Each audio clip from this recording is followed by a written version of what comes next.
მოუვა ქართულ ოცნებას ამის საფუძველზე. სწორი თქვა ქართული ოცნებისთვის მე ასე ხარისხოვანია სინამდვილეში ეს თემები.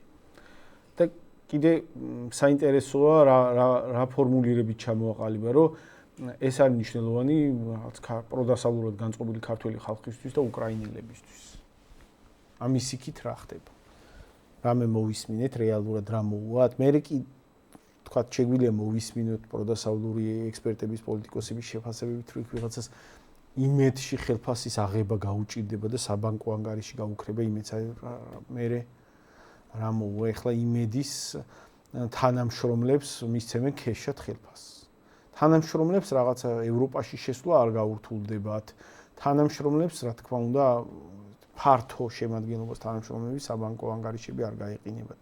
არაფერი მსგავსი არ მოუვათ, უბრალოდ თვითონ თლიან იმედს შეიძლება გაეყინოს საბანკო ანგარიშები და ქეშად გადაიხდის ხოლმე რაღაცებს. მე გარტყმუნეთ ფული არაკლიათ, ეხლა იქ რაღაცა რეკლამებს ვერ მიიტანენ სხვადასხვა ფირმები, ნუ არ მიიტანენ რეკლამებს, გარწმუნებთ და როგორი ფორმულირება იყო იცით? რეკლამებს ვერ მიიტანენ სხვადასხვა ფირმებიო და ივანიშვილს მოუწევს უფრო მეტი ხარჯები გაწევს იმედზე. მეგობრებო, ნუ შევალთ შეცდომაში, ჩვენ მოგვიწევს მეტი ხარჯების გაწევა იმედის შენახვაში. ჩვენ გვანახინებენ. ვინმეს რაღაც საკუთარი ჯიბიდან კი არ ინახავს კაცო. ჩვენს ბიუჯეტს რასაც პარავენ, იმითი ინახავენ იმედს. ამიტომ არაფერი ჩვეულებრივ ხალხს დააწვება უბრალოდ ის ნაწილი, რასაც რეკლამიდან იღებდა იმედი, ის იმას, მე ჩვეულებრივ ხალხს გადაახტევინებენ და ვიღაც იმედი ჟურნალისტი იტყვის, რომ რაღაცა 250 ლარით ნაკლებს ხარჯავ იმაზე, კვირაში საჭმელზეო ხო რა, ცოტა ეგრო თქვა.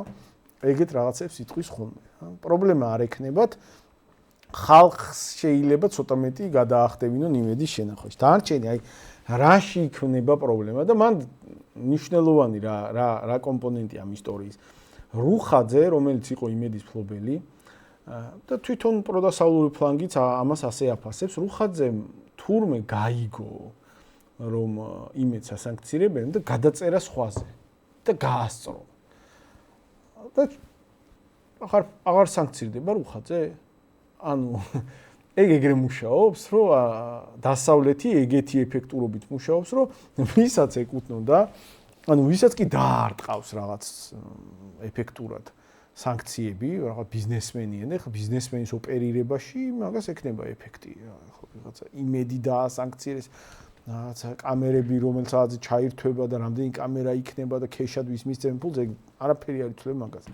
მაგ ნაწილში, იმიტომ რომ ეგ ისეთი სტრუქტურაა, რომელიც ქეშადაც ადვილად შეიძლება ფუნქციონირებდეს, საერთოდ არ იყოს შეხებაში უწყოეთთან, უწყოეთის არანაირ ბიზნეს საქმიანობასთან. მაგრამ აი, ვისაც ეკუთვნოდა, იმან თურმე შესაძლებელია, რომ ჯერ გაიგოს წინასწარ. ხო არ მასანქცირებენ, არ ვიცი, შეიძლება უთხრეს. გადაწერეს სხვაზე და იმას რაღაც საჩვენებლად ვასანქცირებდა. შენ რო არაფერი მოგივიდეს, გადი თამაშიდან. და შესაძლებელი ყოფილა ის ისე გავიდეს თამაშიდან, რომ არაფერი პრობლემა არ შეექმნას. იგივე ვრცელდება პოზიტივიზმი, პოზიტივი დაასანქცირეს, ოღონდ რაღაცა ბიზნეს შემადგენლობა, რომელიც ამას უზრუნველყოფს, იმას პრობლემა არ აქვს.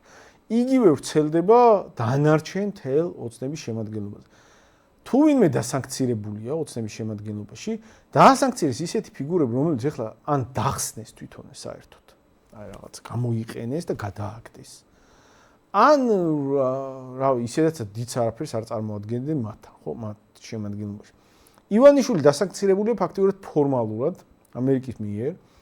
წინა ადმინისტრაციამ წასვლის წინა დღეს დაასანქცია, წავიდა ისე რომ არაფერი არ სრულდება და ეს ნაწილიც გამოხატავს რუხაძე გაუშვეს, ვინც თქვათ, ვისიც იყო იმედი და ვისაც დაარტყავდა მართლა სანქციები და იმედი დაასანქცირეს, ვის და ვინ დაასანქცირა, არავინ არ დასანქცირდა სინამდვილეში. ეგ გამოხატავს მოცემულობას, სადაც სინამდვილეში დასავლეთ ფეხებზე კიდია. არაფერ რეალურ რეაგირებას არ ცდილობს და უბრალოდ საქართველოს იმ ნაწილისთვის, რომელიც რა თქმა უნდა პასუხებს ითხოვს, რომელიც პროდასავლური ნაწილი, რომელიც გაოგნებულია, როგორ მიგვატოვეს, გადაუარეს, მათი აქტიურობის გამო მთელ საქართველოს აქციებია უკრძალეს.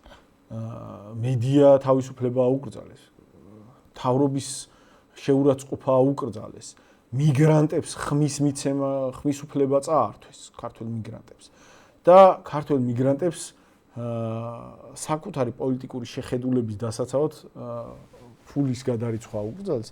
აი ამ ყველაფრის პირობებში, რა თქმა უნდა, პროდასალური ნაწილი გაოგნებული და შეშფოთებულია, რომ ხებზე დაიკიდა დასავლეთმა, არავინ რეალურად სერიოზულად არ დაასანქცირეს, არავის პრობლემა რეალურად სერიოზული პრობლემა არ შეუქმნეს და ამის იმიტაციას ახდენენ, ეხლა რაღაცას გადმოაგდებენ, ვინც მართლა რაღაცა ვის დასანქცირებთ მართლა დაარტყათ იმათ.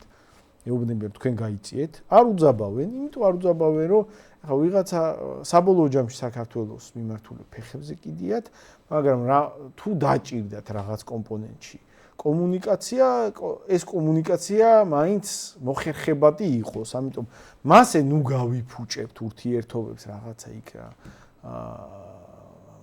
მოამბოხე NGO-შნიკებისთვის რაღაცა ისინიც დავაწყნაროთ ხოლმე და აქაც დავტოვოთ სალაპარაკო. აი მაგ დონეზე უდგებიან აქაურობას, იმიტომ რა თქმა უნდა ახლა არავინ არ ამბობს იმას, რომ დასავლეთს რო უნდოდეს მეც ვერ გააკეთებ და თუ ამის სურვილი ექნებოდა.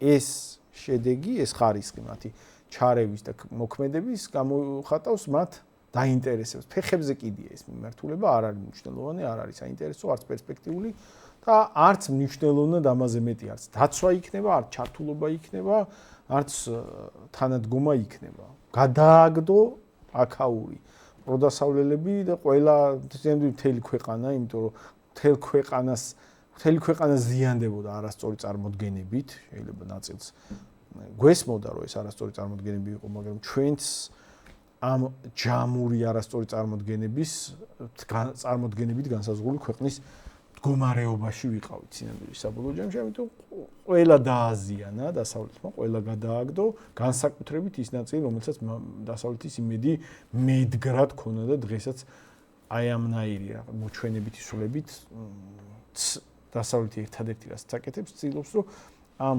სასარგებლო იდიოტების რწმენა ჯერ კიდევ შეინარჩუნოს.